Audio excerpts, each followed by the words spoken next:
네, 오늘 말씀 보도록 하겠습니다. 오늘 말씀은 고린도전서 15장 12절부터 16절까지입니다. 자, 다 같이 한 목소리로 봉독하도록 하겠습니다.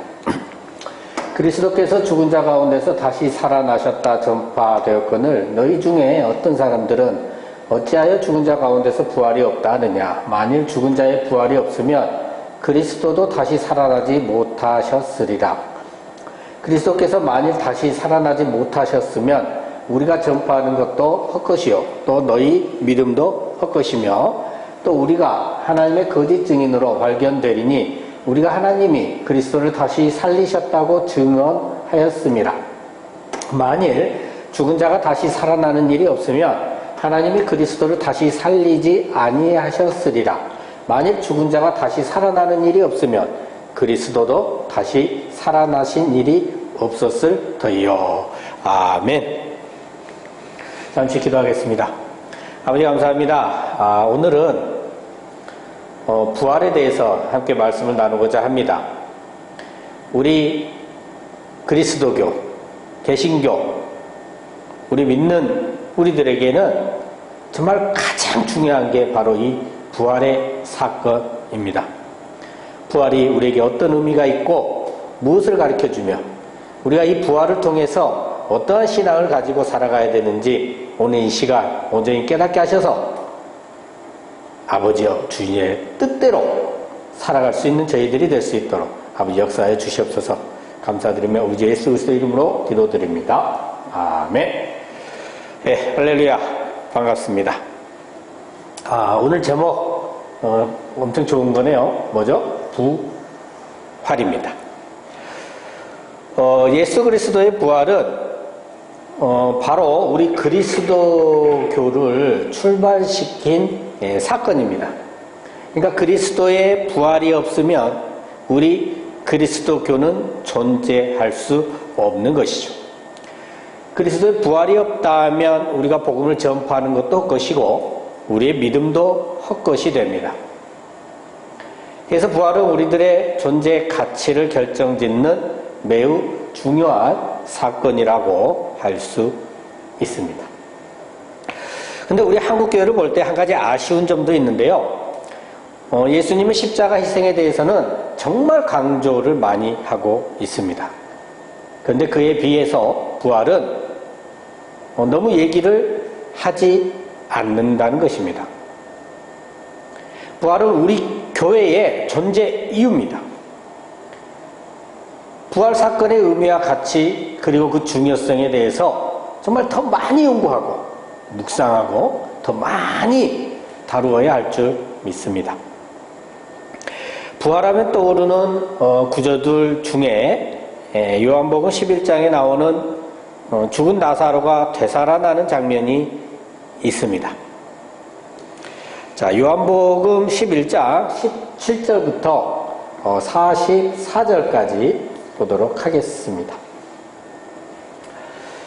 예수께서 와서 보시니 나사로가 무덤에 있는지 나흘이 됐다고 합니다. 나사로가 죽어서 무덤에서 나흘이 됐다고 하죠. 베다니는 예루살렘에서 가깝기가 한 오리쯤 되매 많은 유대인이 마르다와 마리아에게 그 오라비의 일을 위문하러 왔더니, 그러니까 그렇게 멀지 않다. 그래서 많은 유대인들이 이제 조문을 온 거죠. 마르다는 예수께서 오신다는 말을 듣고요, 곧 나가서 맞이를 합니다. 근데 마리아는 이제 집에 앉아 있었죠. 자, 마르다가 예수께 여짜오되 주께서 여기 계셨더라면, 그러니까 예수님께서 여기 계셨더라면 내 오라비 누구? 나사로가 죽지 아니하였겠나이다. 그러니까 예수님께서 계셨다면 죽는 일이 없었을 것이다. 이 말하고 있는 거죠. 네. 그러나 나는 이제라도 주께서 무엇이든지 하나님께 구하시는 것을 하나님이 주실 줄을 아나이다. 자, 예수께서 이르시되 뭐라 하십니까? 네 오라비가 다시 살아나리라. 다시 살아나리라. 네. 마리아가 대답을 하죠. 마지막 날 부활 때에는 다시 살아날 줄을 내가 아나이다. 그러니까 예수님께서 뭐라고 하십니까? 나는 그러니까 예수님은 부활이요 생명이니 나를 믿는 자는 죽어도 살겠고 무릇 살아서 나를 믿는 자는 영원히 죽지 아니하리니 이것을 네가 믿느냐? 그러니까 주여 그러하외다. 주는 그리스도시요 세상에 오신 하나님의 아들이신 줄 내가 믿나이다. 고백을 했습니다. 자, 이 말을 하고 돌아가서 이제 마리아가 돌아간 거죠. 그래서 가만히 그 자매 마리아를 불러서 선생님이 오셔서 너를 부르신다 하니까 마리아가 이 말을 듣고 급히 일어나 예수께 나아갑니다. 네. 근데 예수님은 아직 마을로 들어오지 아니하셨어요. 그죠? 네. 마르다가 맞이했던 그곳에 그대로 계십니다. 그러니까 마리아와 함께 집에 있어서 위로하던 그 유대인들은 그가 급히 일어나 나가서는 보겠죠. 그래서 곡하러 무덤에 가는구나 이렇게 이제 생각을 했던 거예요. 그죠? 이제 마리아가 예수 계신 곳에 갑니다. 예수님을 뵙고 그 발 앞에 엎드려서 주께서 여기 계셨더라면 내 오라버니가 죽지 아니하였겠나이다. 마르다가 했던 말하고 똑같이 얘기를 합니다. 그래서 예수께서 이제 그가 우는 것을 보고 또 함께 온 유대인들이, 그러니까 또 유대인들도 함께 왔던 모양이에요. 그죠? 또 같이 울어요. 그 우는 걸 보고는 심령이 비통히 여기시고 불쌍히 여기십니다. 그래서 이르되 그를 어디 두었느냐? 이르되 주여 와서 보옵소서 하니까 예수께서 눈물을 흘리십니다. 자, 유대인들이 말하는데 뭐라고 합니까? 그를 얼마나 사랑하셨는가 하며 우니까요. 그렇죠? 그냥 그중 어떤 이는 말하되 맹인의 눈을 뜨게 한 이 사람이 그 사람은 죽지 않게 할 수 없었더냐? 이렇게 한탄을 하죠. 근데 이 말이 참 답답한 거죠, 예수는. 내하고 부활이요 생명이라고 말씀했잖아요. 그럼 생명이신 예수님께서 다시 살리실 수 있다는 생각을 했는데 그 생각을 못 하는 거죠. 그래서 비통히 여기십니다. 무덤에 가셨어요. 그러니까 당연히 그때는 그 무덤이라는 게 뭐냐면 굴에 이렇게 시신을 넣어놓고 큰 돌로 막아놓거든요. 그래서 여기도 무덤이 굴입니다. 돌로 막았어요. 그러니까 예수님께서 돌을 옮겨 놓으라. 그러니까 무덤을 열으라는 거잖아요. 예. 그래서 이거 무슨 뚱딴지 같은 말이야? 이렇게 생각하잖아. 그러니까 마르다가 뭐라고 해요? 주여 죽은 지가 나흘이 되었습니다. 4일째란 얘기예요. 그래서 벌써 냄새가 어째요? 나나이다. 시체 썩는 냄새가 난다. 그런 뜻이죠. 이렇게 뭐라 해요? 내 말이 네가 믿으면 하나님의 영광을 보리라 하지 아니하였느냐? 이렇게 얘기하시니까 그러니까 돌을 옮겨 놓습니다. 그래서 예수께서 눈을 들어 우러러보시고 이르되 아버지여 내 말을 들으신 것을 감사하나이다. 항상 내 말을 들으시는 줄을 내가 알았나이다. 그러나 이 말씀 하옵는 것은 본인 이걸 알지만 이 둘러서 있는 무리들이 하나의 아버지께서 예수님 나를 보내신 것을 그들로 믿게 하려 합니다 하고 말씀하시고는 큰 소리로 뭐라고 해요? 나사로야 나오라 이렇게 불렀습니다. 근데 어떻게 돼요? 그때 이제 수족을 배로 이렇게 똥똥똥 쌓아놨거든요, 죽은 자는. 근데 그걸 감은 그대로 얼굴이 수골에 쌓여진 그대로 예수 나오는 거죠. 일어서서. 그러니까 이제 털어놓아서 다니게 하라. 살아서 움직인다는 얘기죠. 여러분, 자, 죽은 나사로를 예수님께서 다시 살리셨습니다. 자, 그러자 죽었던 나사로가 그 죽었던 시체가 일어났습니다. 다시 생명이 생겨서 걸어 나오는 것입니다. 다시 산 사람이 되어서 다른 사람들과 함께 모여 살고 같이 밥을 먹게 되었습니다. 자, 이 나사로는 부활한 것입니까? 이 나사로가 부활했어요?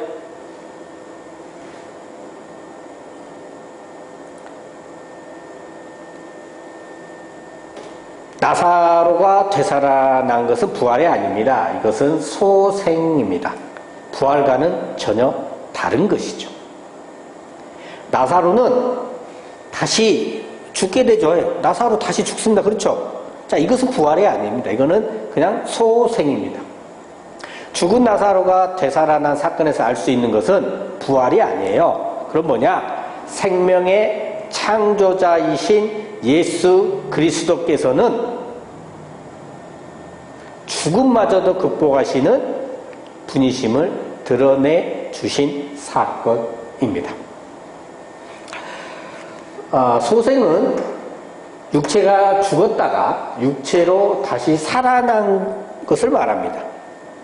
예수님의 부활은 육체가 죽었다가 육체로 다시 살아난 이런 사건이 아니죠. 예수 그리스도께서는 육체로 죽었지만 신령한 몸으로 다시 일어나셨습니다.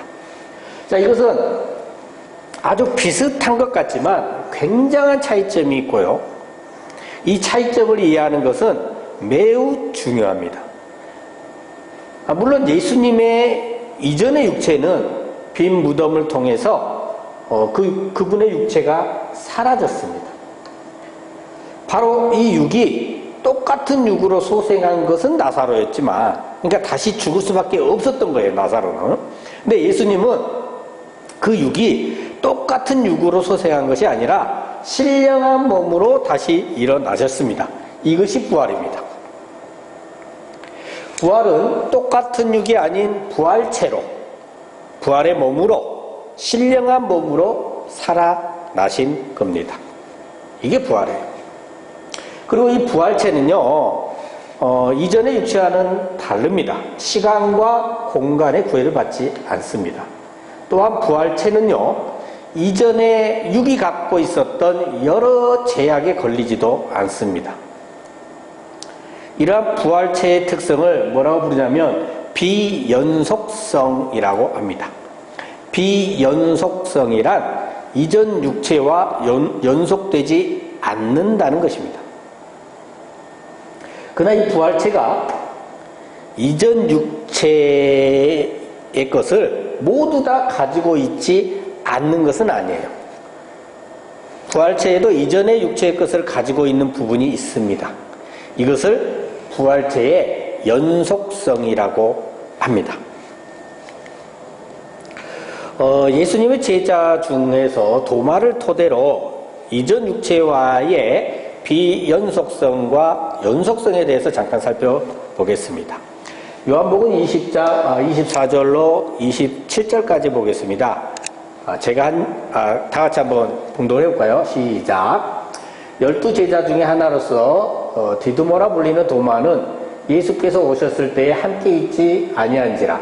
다른 제자들이 그에게 이르되 우리가 주를 보았노라 하니 도마가 이르되 내가 그의 손에 못자국을 보며 내 손가락을 그 못자국에 넣으며 내 손을 그 옆구리에 넣어보지 않고는 믿지 아니하겠노라 하니라.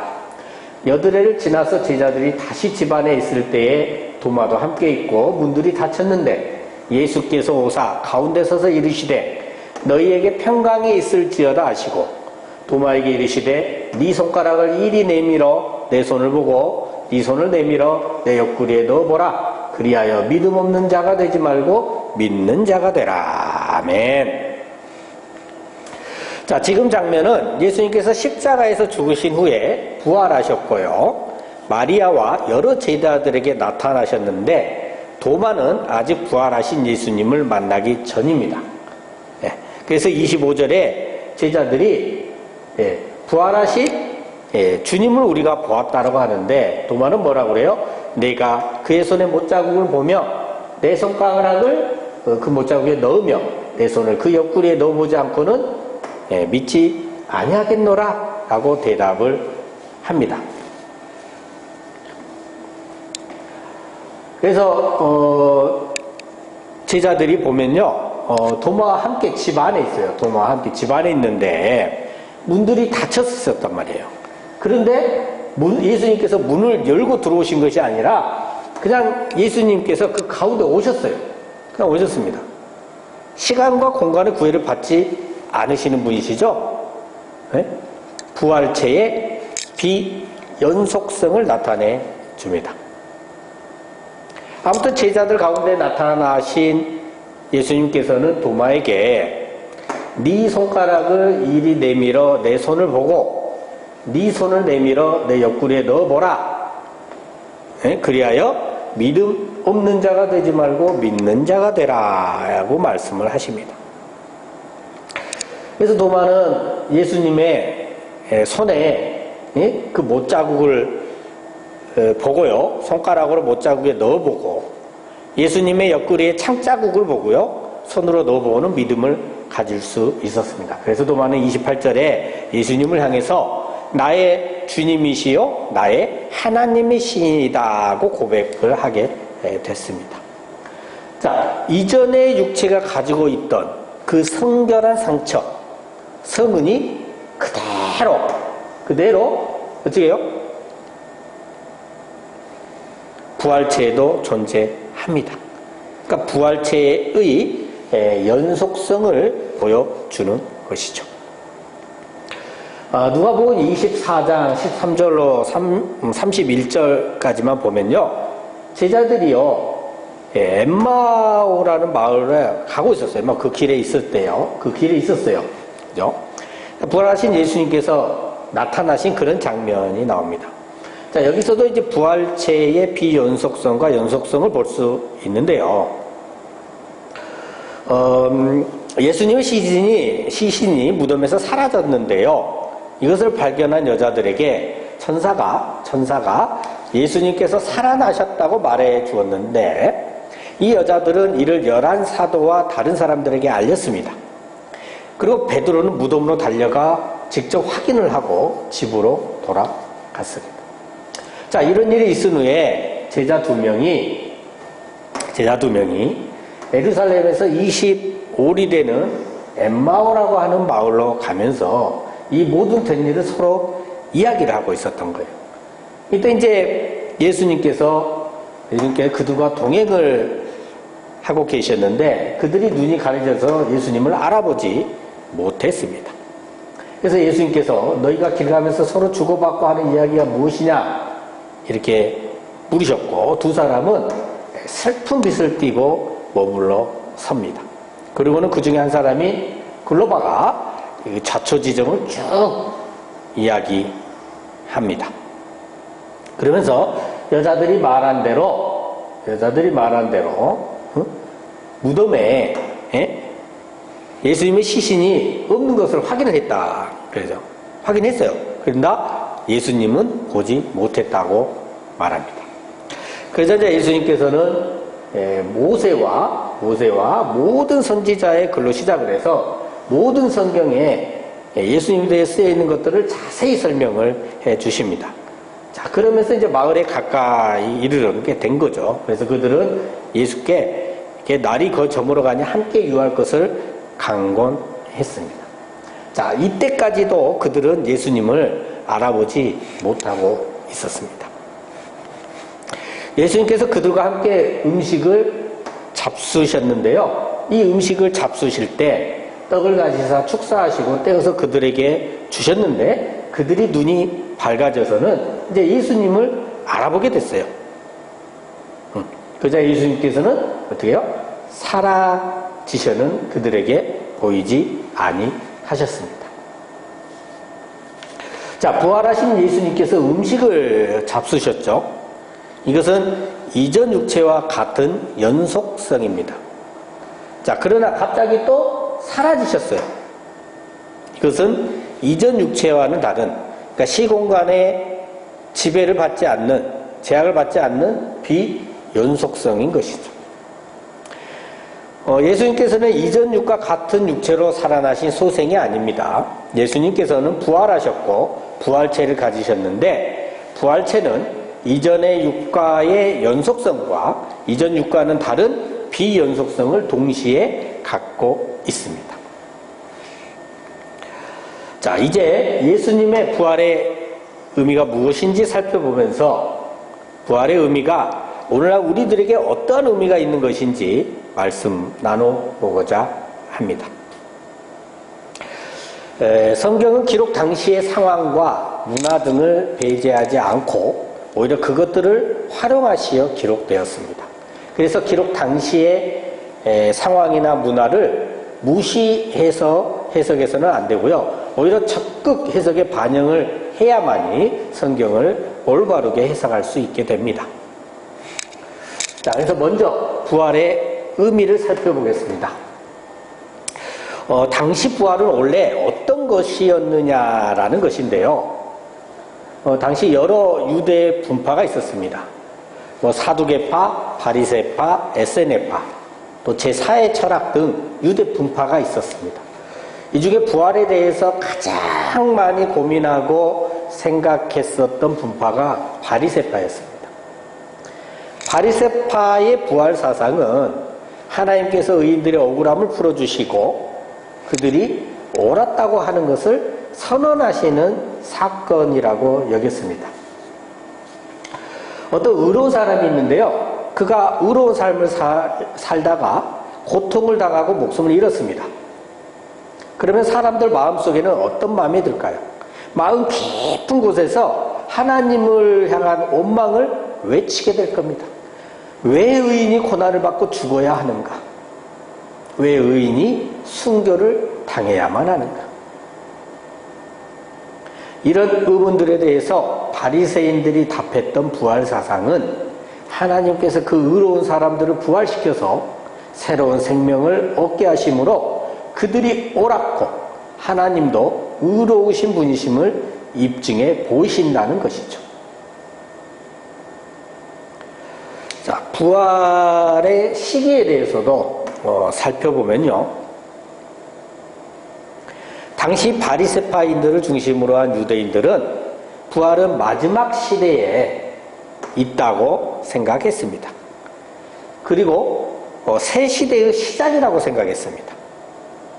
그러니까 이 세상에서 하나님을 반역하는 사람들의 마지막 시대이며 동시에 하나님께서 완전히 그분의 영광과 지혜와 아름다움과 은혜와 사랑을 실현하시는 새로운 시대라는 것입니다. 자, 이러한 유대인들의 이 부활 사상을 배경으로 초기 제자들은 예수 그리스도의 부활 사건의 의미를 알아낼 수 있었습니다. 첫째는 예수님께서 의인이시구나 하는 것입니다. 예수님께서 십자가에 달려 죽으실 때만 해도 사람들은 생각했겠죠. 예수는 죄인이구나. 죄인이니까 죽는 것이다. 하지만 예수님께서 부활하심으로 예수님께서는 의로운 분이심을 나타내신 것입니다. 자, 둘째는 예수님의 부활은 새로운 시대가 시작됐음을 알려주는 것입니다. 예수 그리스도의 부활을 통해서 하나님의 통치, 그분의 영광과 지혜와 아름다움과 은혜와 사랑이 만물에 깃드는 그런 새로운 시대가 시작되었음을 나타내 주는 것이죠. 여러분, 예수님께서 부활 후에 하늘로 승천하셨죠. 자, 예전에도 말씀드렸는데요. 이때 하늘은 저 위에 공중, 새와 비행기가 날아다니는 그런 물리적 하늘이 아니고요. 하나님의 통치가 구현된 곳, 하나님의 뜻이 이루어진 곳이 하늘이고 그곳으로 예수님께서 승천하신 것입니다. 근데 이제 예수 그리스도께서 부활하심으로 하나님의 통치가 하늘에서뿐만 아니라 이제 이 땅에서도 하나님의 통치가 이루어지게 된 것입니다. 자, 그럼 마지막으로 부활이 우리들에게 주는 의미를 살펴보고 마무리하도록 하겠습니다.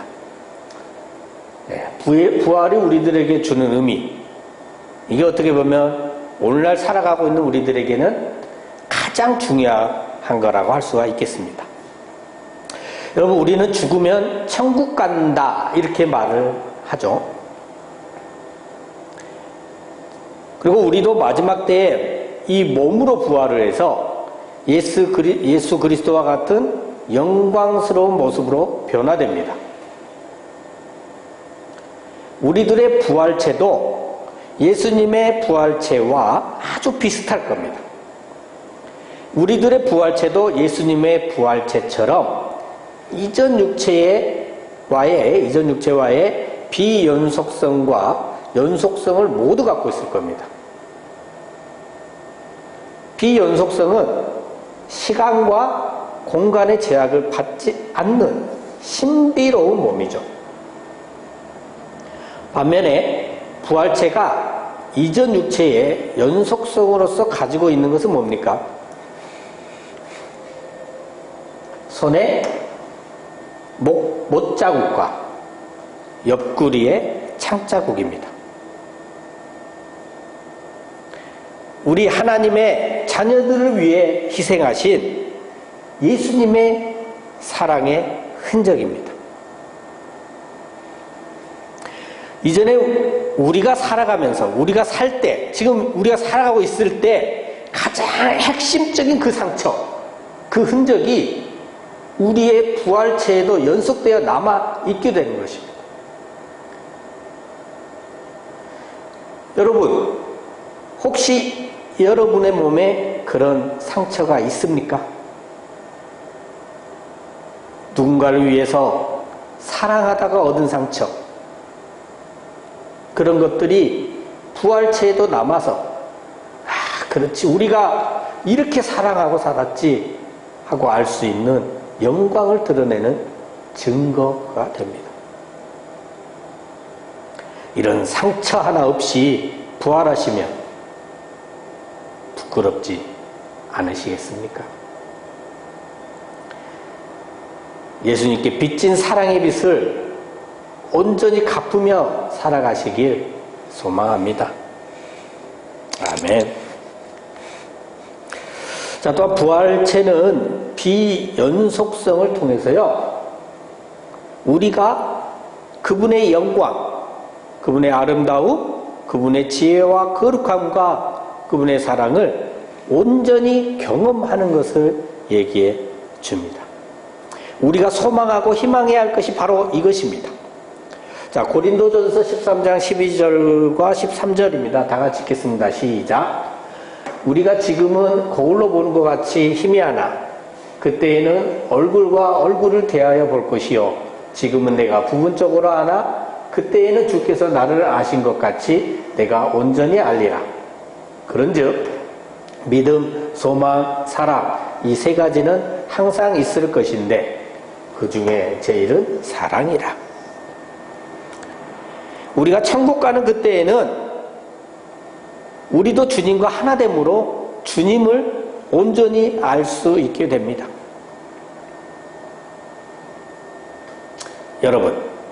여러분은 왜 천국에 가고 싶으십니까? 무엇 때문에 구원받고 싶으십니까?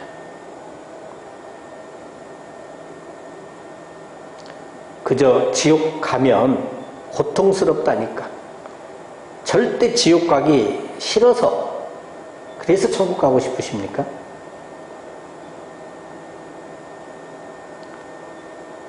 세상 그 무엇도 줄 수 없는 크나큰 행복, 그분의 영광과 아름다움과 지혜와 거룩함과 사랑을 온전히 경험할 수 있는 그러한 행복, 이것을 진정으로 사모하며 살아가시는 저와 여러분 되시길 예수 그리스도 이름으로 축원합니다. 아멘. 기도하겠습니다. 하나님 아버지, 감사합니다. 오늘은 부활에 대해 함께 나누었습니다. 우리 성도들은 예수 그리스도의 희생과 대속하심에 대한 사랑만을 강조하며 천국의 삶, 구원을 바라며 살고 있습니다. 이제는 부활의 신앙을 갖게 하셔서 하나님의 영광과 아름다움과 지혜와 거룩함과 사랑을 온전히 경험하기를 소망하며 살아가는 저희들이 될 수 있도록 역사하여 주시옵소서. 늘 감사드리며 우리 주 예수 그리스도 이름으로 기도드립니다. 아멘.